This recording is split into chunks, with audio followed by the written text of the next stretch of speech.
कैसे हो दोस्तों, मैं मोहम्मद नईम शेख तुम्हें बताना चाहता हूं एक कपल, मैरिड कपल वीर जिजामाता नगर से मेरे स्टूडियो में तशरीफ लाए हैं और ये मजलूम है। इनके साथ बिल्डर लॉबी की तरफ से नाइंसाफी हो रही है। सुनील सुरेश जाधव और उनकी शरीक हयात कप परेड, वर्ली से कप परेड अनकरीब 12 किलोमीटर दूर अपनी बिपता लेकर आए कि किस तरीके से ये implementing agency Lokhandwala dB realty LLP जो के वीर जिजामाता नगर और उसके अतराफ के जितने हटमेंट्स है उसको डेवलप कर रहे हैं, जिसका सीएस नंबर है 17/47 यानी part of lower Parel division. इनके साथ कैसा चीट हुआ? ये मजलूम अपनी बिपता इन डिटेल्स में आपको बताएंगे, स्पेशली जिजामाता नगर कॉलोनी उसके अतराफ में जो स्लम है उनके वहां के रहने वालों को बताएंगे कि देखिए ये implementing agency Lokhandwala dB realty LLP किस तरीके से मासूम भोले भाले लोगों के जज्बात से खेल रहा है, किस तरीके से उन्हें ओपन धमकी दे रहा है। मजीद क्या जानकारी है, मैं सुनील सुरेश जाधव और उनकी पत्नी उनसे रिक्वेस्ट करूंगा व्यूअर्स इन डिटेल्स में बताएं। सबसे पहले तो आप अपना नाम बताइए। मेरा नाम सुनील सुरेश जाधव। और ये बताइए कि ये जो घर का एड्रेस है जो आपने बताया है, ये room number 85/2A Anand Nagar doctor E Moses road Worli Mumbai number 18, ये किसके नाम पे है? ये मेरी माँ के नाम पे है। क्या नाम है आपकी माँ का? माँ का नाम है विमल सुरेश जाधव। और जो मैं देख रहा हूँ कि जो फोटो पास है इस घर का वो भी आपकी माँ के नाम पे, ये फोटो पास नंबर है CEN 85G SM 85/2A। तो ये जो फोटो पास आपकी माँ के नाम पे जी हाँ। तो आप और आपकी माँ साथ में रहते थे या ऊपर नीचे रहते थे? मैं नीचे रहने का, माँ मेरे ऊपर रहने की। अच्छा, और ये जो घर है आपका जन्म किधर हुआ? मेरा घर जन्म भी उसी घर में हुआ है जिस घर का मैंने एड्रेस बताया, एड्रेस में मेरा जन्म आनंद हुआ नगर है। का। और आज आपकी उम्र कितनी है? मेरी उम्र है सर 45। और ये जो आपके साथ आपकी मेरी मिसेस है रुबीना सुनील जाधव। तो जैसा आपने बताया कि ये इनकी शरीक हयात है और इनको 2 बेबी है, तो आपकी शादी के बाद आप वहीं रह रहे थे? जी हाँ। और आपकी दोनों बच्चियों का भी मेरे ख्याल से जन्म वहीं हुआ? जी हाँ। तो ये जो घर का एड्रेस बताया सुनील सुरेश जाधव इन शॉर्ट जाधव, इन्होंने जो ये एड्रेस बताया इस जगह पे room number 85/2A Anand Nagar doctor E Moses road Mumbai number 18, तो ये पिछले 44 सालों से वहां रह रहे हैं। भले ही फोटो पास इनकी माँ के नाम पे है जिनका नाम है विमल सुरेश जाधव। तो अब ऐसी क्या बात हो गई कि आपको सोशल मीडिया का सहारा लेना पड़ा, कैमरे पे आना पड़ा और आपको आपकी बिकता बताने की जरूरत पड़ी? क्योंकि मेरी माँ ने दूसरी शादी की है। कभी की है? उन्होंने 93 में शादी की है। उनसे उनसे 2 औलाद है, 2 लड़की है। ठीक है, ठीक है। अभी ऐसा मसला हुआ है कि रूम मेरे बाप का है, नाम सब कुछ मेरे बाप का, मेरा नाम छोड़ के वो लड़की का नाम लगा रही उधर। वो उनका कुछ अधिकार बनता ही नहीं जो रूम में। सुरेश जाधव आपके पिताजी थे? मेरे पिताजी है। अच्छा, आप मुझे बता रहे थे कि आप तो हिंदू थे। हाँ। मम्मी भी हिंदू थी, डैडी भी हिंदू थे, लेकिन आपकी मम्मी ने जो सेकंड शादी की आपके डैडी के देहांत के बाद की है? हाँ। जी। और उन्होंने जो शादी की है वो सेम हिंदू धर्म में की थी? नहीं, उन्होंने शादी की मुस्लिम धर्म में। अच्छा। जिनका नाम है रमजान अली खान, अच्छा। और उनका भी नाम उन्होंने बंद चेंज किया था। उनका नाम रखा था फातिमा। किसका नाम? मेरी अम्मी का, मेरी माँ का नाम। ठीक है ठीक है। उनका भी नाम था फातिमा रखा था उन्होंने। उन्होंने शादी की थी अपने जिजामाता मस्जिद में। अच्छा अच्छा अच्छा। 93 में उन्होंने शादी की वहाँ पे। और उससे 2 औलाद है? 2 औलाद है उनको। क्या नाम है एक उनका? का नाम है आसमा, एक का नाम रुखसाना। दोनों शादीशुदा कुंवारे हैं? दोनों शादीशुदा है। ये जो आप मुझे बता रहे हैं कि आपको बिल्डर ने बुला के 2 सितंबर 2024 को आपको एक चेक दिया 3,96,000 का। चेक नंबर है 0111455, drawn on Bank of Baroda Worli branch. तो ये जो चेक बिल्डर ने आपको दिया, किसने दिया? क्या था बिल्डर का नाम? क्या था? सलीम बलवा। और वहाँ पे जो ऑफिस बेरर था उसका नाम क्या था? जाफर भाई। मज्जन भाई बोलते हैं ना? जाफर भाई। हाँ जाफर भाई या मज्जन भाई बोलते हैं ना उनको प्यार से? मज्जन उनके बड़े भाई। तो जाफर भाई को क्या बोलते हैं? अज्जन? नहीं, जाफर ही बोलते हैं। ओके। तो इन्होंने ये चेक दिया 2 सितंबर को। आपने चेक डिपॉजिट किया अपनी State Bank of India Colaba branch में 3 को। और 4 तारीख को 4 सितंबर को आपको मैसेज आ गया कि ये चेक बाउंस हो गया ड्यू टू स्टॉप पेमेंट। जिसकी वजह से आप, जैसा कि थोड़ा फाइनेंशियली वीक है, तो आपने कोई वकील का सहारा नहीं लिया लेकिन कलम का सहारा लिया। और ये नोटिस आज की डेट में 9 सितंबर मंडे 2024 की डेट में आपने ये नोटिस ये implementing agency Lokhandwala DPDL LLP को दिए। साथ ही साथ कॉपी जो the commissioner of police for Greater Mumbai, deputy commissioner of police zone 3 Worli Irfan Razak Prestige project limited के कर्ता धर्ता, और साथ ही साथ विनोद कुमार गोयनका चेयरपर्सन डीपीडीएलटी को भी इसकी कॉपी दिए। ये नोटिस देने की जरूरत क्या पड़ी कि जिसे आपका चेक बाउंस हो, उस वजह से दिए?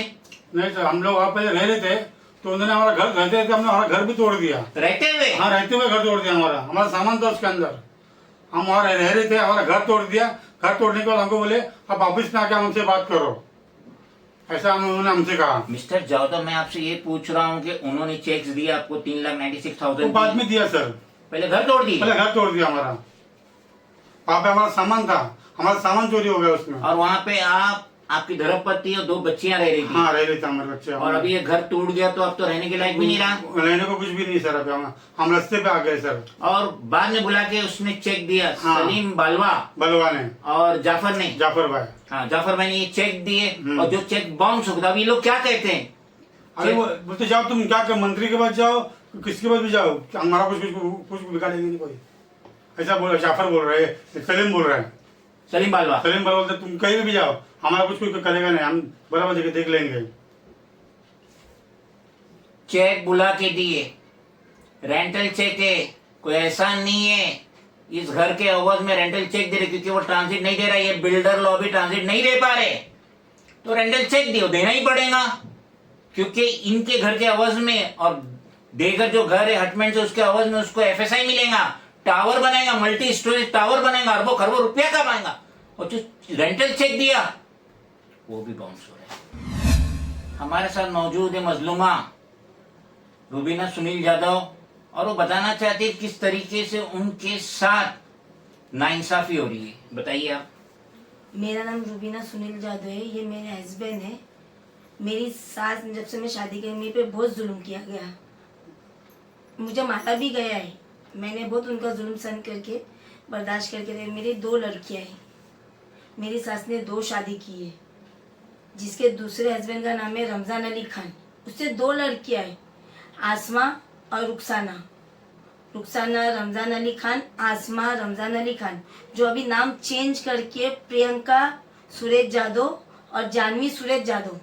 क्यों? क्योंकि ये रूम के प्रॉपर्टी के लिए उन्होंने अपना नाम चेंज कर दिया। बाप का नाम ही चेंज कर दिया? बाप का नाम चेंज करके राशन कार्ड पे नाम चढ़ा दिया। ये हर चीज में ये लड़कियों का नाम लगा दिया। नहीं, मगर एक बात मैं पूछना चाहता हूँ कि जैसा ये रुखसाना रमजान अली खान इनकी सौतेली बहन है, हाँ, मगर इसने तो शादी करी राज जादव से, तो इसका नाम हुआ रुखसाना राज यादव। तो किस तरीके से अभी वो हर जगह डॉक्यूमेंट्स में लगा रही है प्रियंका सुरेश यादव, इनके पिताजी का नाम लगा रही है, जबकि सुरेश तो उसके पिताजी नहीं है, रमजान अली खान है। हाँ। और ये दूसरी जो है आसमा रमजान अली खान, इसने शादी करी है सुरेश यादव से, उसका नाम हो गया जानवी सुरेश यादव।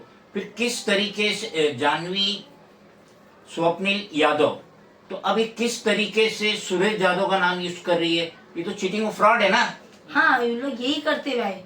और आपकी सासू माँ विमल सुरेश यादव, उसको मालूम है कि मेरी बेटी जो दोनों मुसलमान हस्बैंड से पैदा हुई है, भले ही अभी उन्होंने हिंदुओं से शादी करी और उनका नाम हिंदू हो गया, तो किस तरीके से वो अभी अपने बाप का नाम ही चेंज कर दे? बाप का नाम चेंज नहीं होता है, नहीं होता है। जो बाप है वो बाप है। हाँ। अभी सुरेश यादव उसका बाप नहीं है, बाप है रमजान अली खान। तो लेकिन ये घर पाने के लिए और ये उसकी दोनों की माँ उनका सपोर्ट कर रही है। जी सर। सुनील सुरेश यादव जो मेरे बाजू में, ये इकलौते लड़के सुरेश यादव के। हाँ। जी हाँ। इकलौता लड़का। हाँ। और ये उनकी माँ विमल सुरेश यादव को अच्छी तरीके से मालूम है। जी। तो ये बेटे का हक नहीं देके दूसरा हस्बैंड रमजान अली खान की जो दो औलादे, जो दो लड़कियां रुखसाना और आसमा, जी सर। उन्होंने हिंदू से शादी करी, उनका नाम चेंज हो गया, कोई प्रॉब्लम नहीं। लेकिन यहाँ पे वो अब भी इनके डैडी का नाम सुरेश यादव यूज करी, जो हो ही नहीं सकता। और ये बिल्डर लॉबी को तो सब मालूम है। सब मालूम है बिल्डर को। सलीम बलवा को सब मालूम है। लेकिन बीबी बलवा बोलता है कि वो ज़ईफ है, बुड्ढी है। बुड्ढी है। तो बुड्ढी है तो क्राइम कर सकती है। तो वही हम सलीम से हम यही बात बोल रहे कि हमारी बात सुना जाए। सलीम बलवा ने आज तक हमारी कोई बात नहीं सुनी। खाली सलीम बलवा वही बोल रहे कि बुढ़ापे में उसको कौन देगा बुढ़ापे। अरे मेरे हमारी पहले बात तो सुनिए। वो हमारी बात सुनना नहीं चाहता है, वो डायरेक्ट हमको धमकी दे रहा है। क्या बोल रहा है? तुम कहीं पे भी जाओ, एक तो हमारा चेक बाउंस हो, बोलता चेक बाउंस नहीं, मैंने बोला आपको जाओ, तुमको वकील से मुझे नोटिस ला के दो। जबकि हमको उसको पता है कि वकील हम कोर्ट कचहरी में जाएंगे तो बहुत लंबा प्रोसीजर हो जाएगा, ये कुछ नहीं कर पाएगी। हम लोग को कमजोर समझ के हम लोग को और दबाना चाहता है। इसने जो चेक दिया हमें, चेक दिया उसने हमें, तो उसको मालूम था कि जब उसकी माँ को आधा देना है, हमको आधा देना। हमारा बाउंस किया तो उसकी माँ को चेक कैसा पास किया उसने? हमारा फैमिली मैटर है तो बिल्डर तो कुछ लेना देना नहीं। हम फैमिली मैटर हम बैठ के बात करते थे। बराबर। बिल्डर इसमें क्यों इंटरफेयर कर रहा है? और जब आप रह रहे हस्बैंड वाइफ, दो बच्चियां रह रहे, तो किस तरीके से वो घर को तोड़ दिया? बीच में से तोड़ा गया। स्टेशन चारों तरफ से नहीं, खाली बीच में। हम जब सोते थे वहां से खड्डा मारा गया। क्या नाइंसाफी हो रही, क्या नाइंसाफी। हम भाड़े के घर में रहते थे, हमको वो घर खाली करना है। आज हम कहाँ जाएंगे? मेरी दो लड़कियां, एक 20 साल की लड़की है और एक 10 साल की लड़की है, जिनका आज तक राशन कार्ड में नाम नहीं चढ़ाया गया। मेरी सास ने मेरे आदमी का धोखे से नाम काट के, ये प्रियंका और जानवी जो मुसलमान है, इनका नाम बदल के आधार कार्ड और पैन कार्ड डुप्लीकेट बनवा के राशन कार्ड पे नाम चढ़ाया गया है। हमारे साथ बहुत बड़ा चीटिंग हुआ है। फिर भी हमने आज तक नहीं बोले माँ है बोल के, अच्छी बुरी कैसी भी माँ है बोल के माँ ने, लेकिन मेरे आदमी के साथ बहुत ही गलत किया है। अभी हमने उनसे कल फोन किया तो उन्होंने क्या डायरेक्ट धमकी दे रही है, जाओ मेरे खिलाफ कंप्लेंट करो। मतलब ये इतना सब लोग बोल रहे तो किस बेस पे बोल रहे, किसके सपोर्ट में बोल रहे? बिल्डर हमारी सुनना ही नहीं चाहता है। बिल्डर इतना पावरफुल है कि हम हकदारों का हक खा लेगा, पर हमारी कोई वैल्यू नहीं है। सलीम बिल्डर को हम बोल बोल के रिक्वेस्ट कर रहे, भाई हम लोग की बात सुनो, भाई हम लोग की बात सुनो, लेकिन वो हमारी बात सुनना नहीं चाहता। वो खाली इतना बोलता है कि 7 साल की उम्र में जब बुढ़े वो सटिया जाते तो वो चिढ़ आ जाते, वो किसी को नहीं देगी। ऐसा कैसा किसी को नहीं देगी? हमारा हक है, हम हकदार है। ये बहुत गलत हो रहा हम लोग के साथ। हम नहीं कुछ बोल रहे, इसका मतलब बहुत फायदा उठाया जा रहा है हम लोग का। सलीम बलवा जो कर रहे हो बहुत गलत कर रहे हो। आपका काम था कि दोनों माँ बेटे को सामने बिठा के बात किया जाए, दोनों क्या मसला है वो समझा जाए।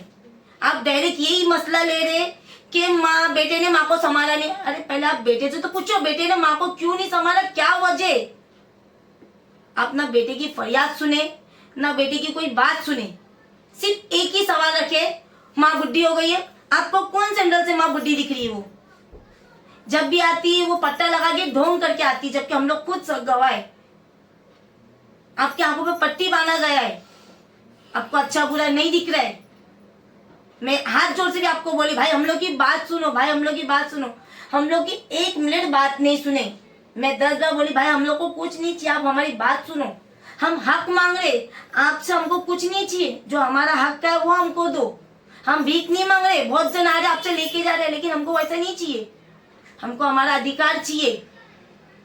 मैं आज 22 साल से वो घर में रहती थी, वो मैंने लड़ा झगड़ा कर करके मैं वो घर से अलग हो गया, हम लोग बाजू की चाली में रहने गए। बाजू की चाली में हम लोग रहने के लिए गए तो मेरी सास ने राशन कार्ड में से मेरे आदमी का नाम निकाल के क्या कहा गया राशन कार्ड वाले को कि वो पूना में रहता है बोल के, जबकि है लोकली, जबकि हम लोग लोकल ही है। आनंद नगर में ही रह रहे। अगर उनको चीटिंग नहीं करना का था तो भी 2015 में नाम क्यों काटा गया, राशन कार्ड में से नाम निकाल दिया गया। और जो डुप्लीकेट राशन कार्ड बनाया गया जिसमें प्रियंका और जानवी का नाम चढ़ाया गया, अगर उनको चीटिंग नहीं करना था तो भी राशन कार्ड से नाम क्यों निकालने का था। उसमें 2 नाम था, एक सुनील जादव और ये सुमिता जादव, तो उसके नीचे 2 नाम डाल देती तू। और लेकिन उसने नहीं, उनकी नीयत पहले से ही खराब थी। अब जो ये सवाल कर रही है मुझे जो संभाली, तो वो लड़की को इतने साल उसने भी तो संभाली ना। मेरी सास ने मेरे घर में रह के दूसरे आदमी की लड़कियों को संभाला गया, जबकि जो घर वाला वो बाहर रह रहा है और जिसका घर नहीं वो घर में रह रही है।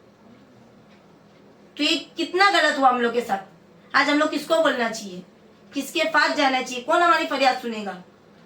और सलीम बलवास तो डायरेक्ट बोल दिया तुम मिनिस्टर के पास जाओ या मंत्री के पास जाओ, मुझे कोई फर्क नहीं पड़ता है। तो मुख्यमंत्री और मिनिस्टर और सलीम बलवास के आगे कुछ भी नहीं है। सलीम बलवास के इतना दबदबा है कि सब मंत्री दबे हुए उससे। मैं आपसे पूछना चाहती हूँ क्या सही है कि नहीं भाई, ये गलत है, एकदम गलत है। ओपन रास्ते में बैठ के मुझे बोला गया है। अरे आपको अगर वो रेंटल चेक दे रहा तो एहसान नहीं कर रहा, आपका जो ये एरिया है इसके अवज में वो FSI लेगा, मल्टी स्टोरेज टावर बनाएगा, अरबों खरबों रुपया कमाएंगे। तो आपको अगर वो रेंटल चेक दे रहा तो एहसान नहीं कर रहा है। वही हम बोल, हम इनसे भीख नहीं मांग रहे थे, बराबर आपका हक है, हमारा हक का चाहिए। मैंने उनको ऐसा नहीं बोली कि मुझे तुम एक्स्ट्रा दो, क्या मुझे बढ़ा के दो, नहीं, मेरे आदमी का अधिकार है, आधे में का आधा बनना चाहिए। चेक भी दे तुमको आधा, सब चेक आधा दिया, सब किया। लेकिन जब तुमने मेरी साथ जब आगे तुम्हारे पास बैठा गया तो तुमने उसकी बात सुनी। तुम्हारा काम था उसका भी चेक रोकना चाहिए था, उसका चेक क्यों इशू करा तुमने। हमारा रोक के उसका मतलब हमारे साथ गेम खेला गया, मतलब हमारे को चेक दे के हम लोग को चुप बिठाया गया और मेरी सास को चेक दे दिया गया, वो पास हो गया, उसका पास हो गया। और अब डायरेक्ट क्या बोलते तुम जाओ, बोले वकील से नोटिस भी लेके आओ, मेरे पास बोले जवाब है, मैंने लिख के रखेला, मैंने स्टॉप कर दिया। मतलब ये पूरी तरह से गेम खेला जा रहा है हमारे साथ। क्या मिल रहा है बलवास को हमारे से, क्या मिलता है। मैं वही पूछना चाहती हूँ सलीम है तुमको क्या मिला हम लोग से, कुछ आपको लालच है मेरी साथ से कि हमसे। अरे आपका काम है, माँ बेटे लड़ रहे झगड़े तो आपको दोनों को एक करना चाहिए। सही बात है कि नहीं भाई, बराबर। आज ये गलत फायदा उठाया जाओ, सीधा बोले दूसरी शादी का सवाल उठता है यहाँ पे। अभी मेरी सास हिंदू है क्या मुस्लिम है, कौन जवाब देगा। जब पहला आदमी मारा गया उनने दूसरी शादी की गई रमजान अली खान से, तो पहले आदमी का तो सवाल ही नहीं आता है। लेकिन हमने आज तक माँ है, चले अच्छी बुरी कैसे भी हम माँ बोल के हमने आज तक उसको दर्जा देके उसके साथ है। हमने कभी नहीं, आज हमारा ये जो मसला हमने आज उठा, हमको पता नहीं था कि हाँ इनकी माँ इनके साथ इस तरह चीटिंग करेगी। एकलौता लड़का है। जब माँ नहीं चीटी, जब माँ ही भरोसे के लायक नहीं, तो दुनिया में किस पे भरोसा करना चाहिए। सलीम भाई तो बहुत दूर के हो गए, बहुत दूर के हो गए। जब माँ हमारी नहीं तो सलीम से क्या हम लोग शिकवा गिला करेंगे। सही बात है कि नहीं भाई। तो हम गुहार लगाएंगे स्टेट के CM एकनाथ शिंदे से, डिप्टी CM अजीत दादा पवार से, होम मिनिस्टर देवेंद्र फडणवीस से, हाउसिंग मिनिस्टर अतुल सावे से, collector Mumbai for Greater Mumbai और म्युनिसिपल कमिश्नर भूषण अशोक गागरानी से, commissioner of police for Greater Mumbai with other concern department officer minister के बराए मेहरबानी गौर कीजिए। ये मजलूम कपल 12 किलोमीटर दूर से आए, वर्ली से कब पीरियड आए अपनी बिपता सुनाने के लिए कि किस तरीके से लोखंड वाला DP रेड्डी LLP किस तरीके से इन्हें चीट कर रहे हैं। 2 सितंबर को जो 3,96,000 का चेक दिए, जिसे इन्होंने 3 सितंबर को डिपॉजिट किए state Bank of India Colaba branch में, और 4 सितंबर को उन्हें मैसेज आ गया कि आपका चेक बाउंस हो गया ड्यू टू स्टॉप पेमेंट। इन मजलूमों के साथ इंसाफ होना चाहिए। और ना जाने ऐसे कितने होंगे जीजा माता नगर कॉलोनी रतराफ के स्लम में, ना जाने ऐसी कितनी कहानियां हो रही होगी, मगर वो भोले भाले नहीं समझते, प्रॉपर चैनल नहीं जानते, किधर जाए किससे बोले, कौन उनकी विपता सुनेगा। आप क्या कहना चाहते बताइए। हम लोग हाथ जोड़ के विनती करते सर एकनाथ शिंदे और अजीत दादा पवार से, हम लोग को न्याय चाहिए। मेरी 2 लड़कियां हैं, उनको कौन न्याय देगा? मेरे आदमी एक लौते।